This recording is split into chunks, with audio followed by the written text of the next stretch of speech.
January 27, 2024. Texas seized part of the U.S.-Mexico border and blocked federal border patrol agents. Here's what happened next. Eagle Pass, Texas, has turned into the epicenter of a growing feud between Texas and federal authorities over how to tackle the migrant crisis and who has jurisdiction over that part of the U.S.-Mexico border. The dispute intensified on January 10, when Texas authorities effectively blocked U.S. Border Patrol agents from a 2.5-mile area in Eagle Pass, which had seen a surge of migrant crossings. This area includes Shelby Park, a city park on the Rio Grande that is now fenced off with gates and razor wire, impeding the Border Patrol's access. On January 12, after the Texas Military Department seized and secured Shelby Park, 2 children and a mother drowned in a nearby part of the Rio Grande. Now, Texas and U.S. officials are accusing each other of contributing to the circumstances surrounding the tragedy. Here's a timeline of the ongoing quarrel at Eagle Pass. Wednesday, January 10. The Texas National Guard blocked the Border Patrol from placing mobile surveillance equipment inside Shelby Park, according to Robert Downley, lead field coordinator for U.S. Customs and Border Protection for the Del Rio area. Additionally, Texas denied the Border Patrol from accessing several miles of the border, a law enforcement source familiar with operations told CNN. Around that time, state authorities started erecting razor wire, fencing, and gates to shut off access to Shelby Park, an adjoining golf course and an area under the port of entry bridge federal agents had been using as a waiting area for migrants. Friday, January 12. At around 8 p.m. Central Time, Mexico's National Institute of Migration learned about the drowning deaths of 2 children and a woman, which occurred in the area of the Shelby Park boat ramp, Downley wrote. Around 9 p.m. Central Time, a Border Patrol supervisor from the Eagle Pass station was informed of the 3 drownings, Downley said in a declaration to the U.S. Supreme Court. Mexico's National Institute of Migration also told the Border Patrol supervisor 2 other migrants were in distress on the U.S. side of the Rio Grande, near the Shelby Park boat ramp, Downley said. The acting Border Patrol supervisor responded to the Shelby Park entrance gate, which was closed upon his arrival, Downley wrote. From the outside of the gate, the acting Border Patrol supervisor advised 3 guardsmen from the Texas National Guard, TNG, through the gate 3 migrants drowned earlier in the evening and 2 were in distress on the U.S. side of the river, Downley continued. The gate remained closed during the conversation, and the TNG guardsmen advised the acting supervisory Border Patrol agent through the gate they had been ordered not to let Border Patrol in through the gate or give Border Patrol access to Shelby Park. According to Downley, the Texas National Guard member told the acting Border Patrol supervisor they had been ordered not to let Border Patrol in through the gate or give Border Patrol access to Shelby Park.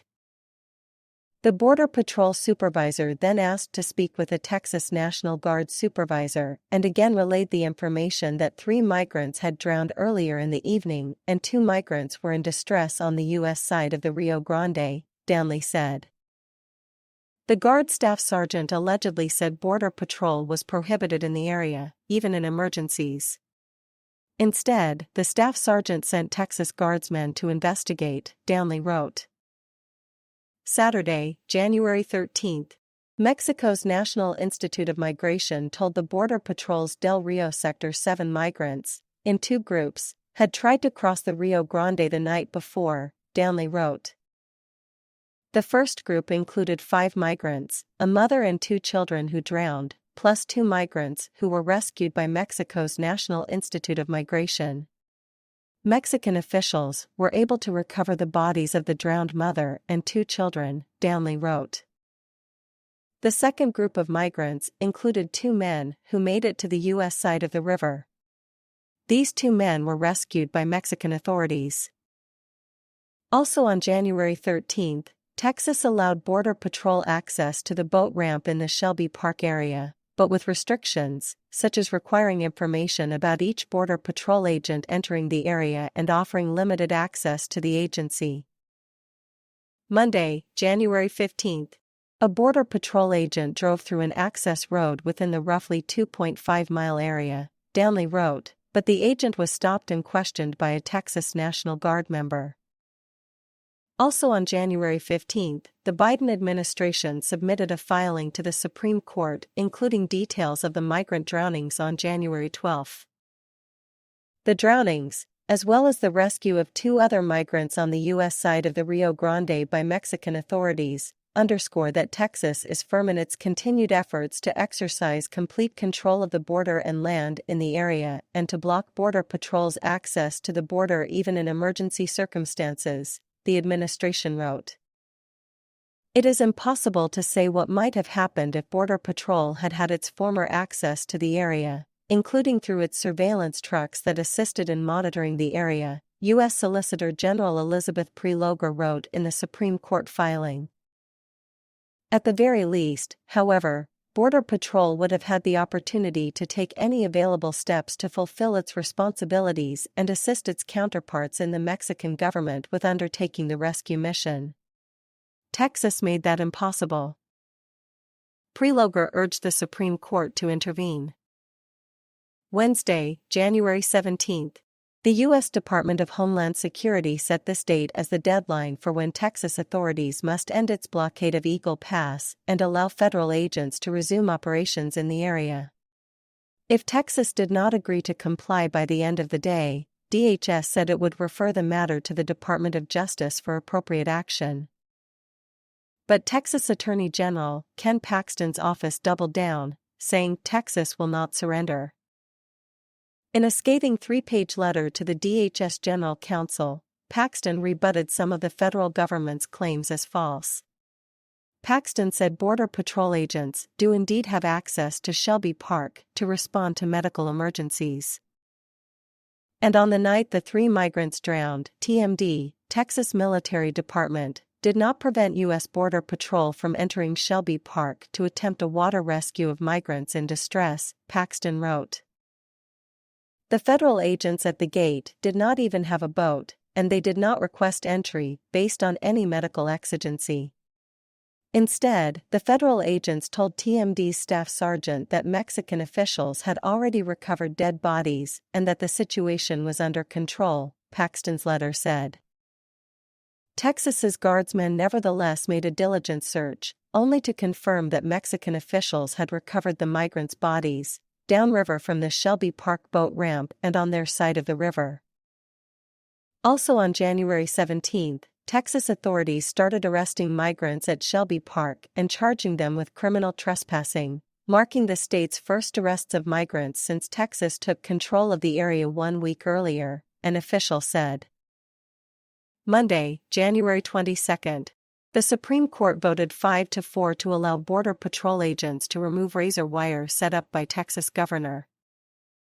Texas had sued to stop Border Patrol agents from cutting the concertina wire last year, saying it illegally destroyed state property and undermined security. The Department of Homeland Security welcomed the Supreme Court order. Enforcement of immigration law is a federal responsibility.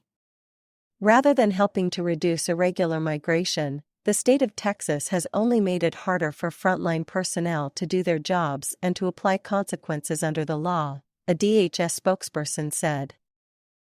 We can enforce our laws and administer them safely, humanely, and in an orderly way. But Texas governor said he's not backing down. This is not over. Texas razor wire is an effective deterrent to the illegal crossings Biden encourages, Texas Governor Greg Abbott posted on X. I will continue to defend Texas' constitutional authority to secure the border and prevent the Biden admin from destroying our property. Tuesday, January 23.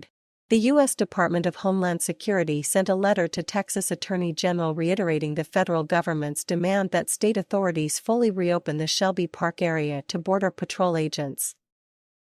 This time, the DHS General Counsel cited the Supreme Court's ruling allowing federal authorities to cut or remove razor wire and argued it had the legal right to access disputed areas in Eagle Pass. under federal law enabling the U.S. government to condemn property rights essential to control and guard the borders of the United States, 8 U.S.C. Section 1103(b), the department acquired permanent real estate interests in and around Eagle Pass in 2008 to support the construction and maintenance of border barriers in and around the Shelby Park area, the DHS wrote to Paxton. For much of the property, the department acquired fee simple interest from the city of Eagle Pass via condemnation as well as from private landowners. Wednesday, January 24, a CNN team in Eagle Pass witnessed members of the Texas National Guard installing more anti-climb fencing and razor wire in the Shelby Park area. The wire has kept both migrants and Border Patrol out of the area. The federal government does not have immediate plans for a massive removal of the razor wire in the Eagle Pass area unless the situation changes drastically or unless there's an emergency, a law enforcement source familiar with operations told the press.